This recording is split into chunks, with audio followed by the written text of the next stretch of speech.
Hello and welcome to the Tarkus Zone. Thank you for joining me. Today we're going to be talking about the game Diablo IV. And what I want to talk about my status with the game, the pre-package I decided to go with. We're going to talk about that in a moment. But I want to talk about the upcoming beta that's coming this weekend, March 17th and 19th. I'm going to be participating in that beta, and I'm going to hope to have some game footage to show you folks. Now, if you followed my channel has been around a few years now.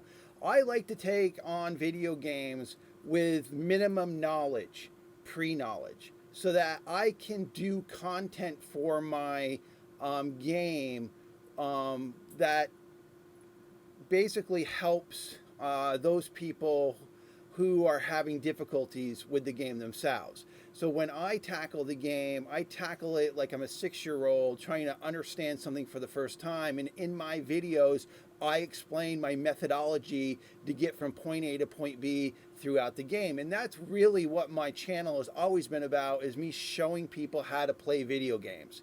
And maybe that is not needed for this game, but I'm gonna do it anyway. And if I get people that like it, I'll continue posting it. If I get people that find that it's not helping the community around this game, then I got other games that I do a lot of videos on. With that said, I will be playing this game. I'm going to be tackling it with as minimal knowledge pre-stepping foot into the game.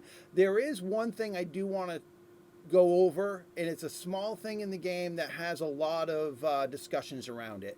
I wouldn't say a small thing in the game. It's pretty much a big part of the game. It's the gear progression. If you have played Blizzard Entertainment games, World of Warcraft being the one that comes to mind, in that product, you normally do dungeons and raids, and then you're trying to get drops, and those drops being better than what you're wearing. So the progression is, I'm wearing an armor set that gives me 10 strength, and by the end of the raid I find an armor set that gives me 15 strength. I swap it out, and then the next time I go raiding, I'm hoping to get something better than that. This game has tackled it a little differently. It's kind of like the slotting that they had in Diablo II, where you slotted runes, but this is more what they're thinking is, and I'm going to try to explain this to you how I think I picked it up. Let's say there's 3 valued items in the game, and I'm going to use green, blue, and gold. Green being it's a magical item, but it's green value, and the stats are on the low side. A blue valued item, rare, let's call it, has good stats on it too, but they're better than green, and so you want to wear the blue if you were comparing apples to apples in that gear set with those stats. And then you've got legendary or gold items, and normally you grind for those. Like in World of Warcraft, that's what you're going for. And you're trying to grind for the next best piece. Now, in this game, what they've tried to do, or what they have done, is they want you to grind for this one and then remove legendary stats from this one and place it on this one. So your rares is what you're going to be looking for, and when you're looking for best in slot items to play the game, then what you're going to be doing is grinding for this, and then you obviously want to grind for the legendary item that gives you the value, the bottom epic or legendary value that you're looking for.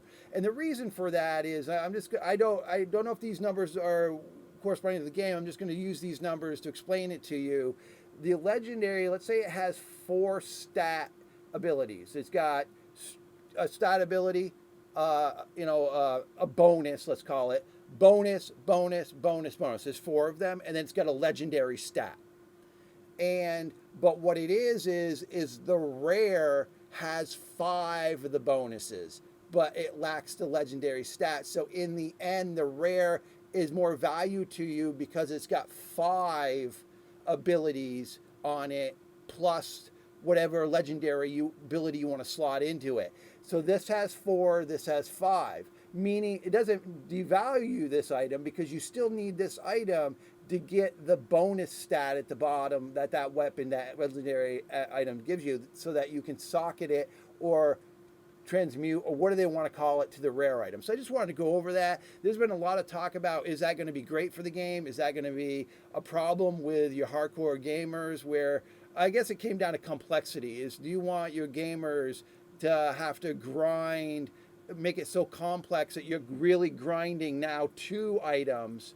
But then again, once you secure the item that has that stat on it, you don't need to continue going after this. But obviously, there's different weapon armor sets, you know, shoulders, gauntlets, pants. So it's going to be a min-maxing kind of thing. But when you're looking at best in slot and you want to be a hardcore player for this, then you need to understand up front, this is how they kind of done it this way. I like it. I mean, I don't see me having a problem with this new system, this item system.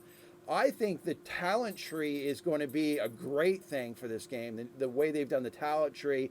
And then I might not be saying this right, Paragon, or I'm saying Paragon, but I think maybe that's what it is. There's a whole other end game tree, and I think that's what they call it, an end game tree that you can get into in addition to your primary tree for the skills that you've decided around the character class you played. So, you know, it's going to be a good time. So I'm going to be playing this weekend. So let me go into here. Open beta details. You can go. What I've done here is I've got BattleNet up. So you can see this is my username for BattleNet. And if you want to send me a friend's request, go ahead. I'd love to join you in playing this game if you want to play with me. I don't have that many friends in my orbit right now that are going to play this game right off the bat. So I'm going to be, you know, obviously it's not coming out for a few months. So the beta testing, I'm going to be doing it alone. And that's fine. That allows me to do it on my own pace. But if you think you want to, I don't know if this game's going to have in-game guilds. I think they should, you know. Obviously, they should have a friends list in the game. So if you want to add me to your friends list or invite me to your guild, I'd be more than happy to work and play the game with you. So the package that I ended up getting was the 3rd package in the $100 package is what I ended up going with. I said, why not? I mean, I don't have anything against Blizzard Entertainment. I've always thought they gave a great gaming experience. Yes, they've had their ups and downs, but if I'm looking at a developer or a game manufacturer, somebody who has consistently put out some really good, cool, and neat games, and sometimes have gone off the rails a little bit. You know, if we want to look at this one here, Diablo Immortal, I think they went off the rails quite a bit with that one. So I really only played that game for like 5 minutes. Right now, I can't install the Diablo 4 yet. I guess the probably gonna, in a few days, I'll be able to do it because the beta testing is going to be this coming weekend, and I'm more looking at this as more of a hype weekend for their product. You know, getting on. I mean, how much are you really going to get on? I think they might give you a 25 level boost during the beta. I'm not really sure about that. I don't mind starting from level 1 and just kind of doing the newbie stuff and trying to play the game and figure it out and show you gameplay and explain and actually put my take on explaining how I'm doing things. Again, if you've watched my channel, more or less, my channel is like an educational channel around a particular game. And when I see people ask the question, for example, I'm going to use a Black Desert Online, for example. There were so many people in my guild that like, well, Tarkus, how do you do this? How do you do this? So what I would do is I would just make a video. That's where this started. I would make a video on YouTube saying, this is how you do it. So when the next person in my guild would say, Tarkus, how do you do this? I'd like, here's a link to the video that explains the whole thing. Watch it on your own free time. And that worked perfect. So for Black Desert Online, every time someone had, and it was a complicated game in some avenues of playing the game. So it was always me making these educational videos on how to do things, and that's what I'm hoping to do with this game. I'm not one of those streamers that are just going to do hours and hours of gameplay for you. That's not what I do. I try to find cherry pick items that could be confusing in a video game, and then doing a video on explaining your way around that confusion. So again, I'm hoping to do it for this title, and I will be playing this coming weekend. Well, thank you for joining me. This has been the Tarkus Zone.